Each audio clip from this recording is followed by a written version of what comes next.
As you're aware, we are now approaching the 48th anniversary of the Dublin Monaghan bombings of the 17th of May 1974.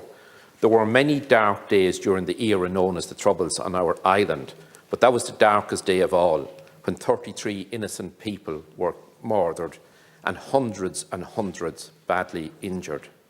Sadly, nobody has been brought to justice for those horrific crimes. You will recall, Taoiseach, that we in this House in 2008, 2011 and 2016, we passed motions unanimously calling on the British government to give an independent legal expert access to papers relevant to the Dublin and Monaghan bombings. Sadly, the British government has not responded to the legitimate requests of a sovereign parliament.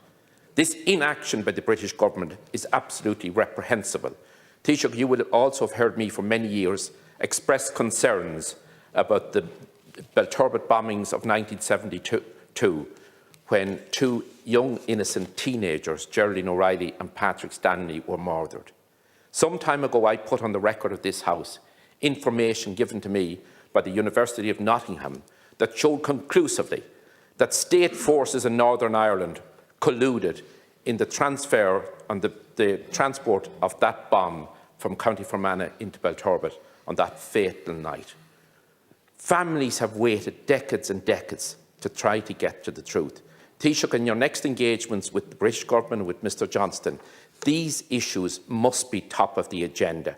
We have to try and ensure that the truth is got for these families who continue to suffer and grieve so much due to the actions of murderers in paramilitary organisations and some murderers in British state forces as well.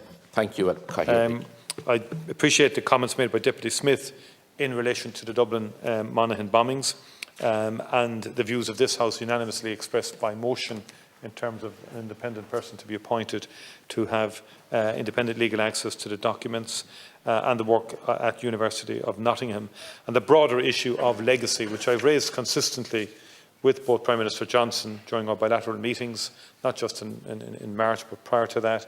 And we've written to him expressing our deep concern at the approach set out in the British Government's July command paper, and to emphasise that any decision to proceed with UK legislation on that basis would have negative consequences for reconciliation, for victims and for political stability in Northern Ireland. And that remains our position. We do not favour unilateralism in respect of legacy, and we do believe the British Government needs to respond to the views and concerns of victims primarily in relation to the legacy issue, and to follow through essentially in the Stormont House Agreement, which was agreed in 2014 between both governments and the parties. That's the way forward. It's a comprehensive framework.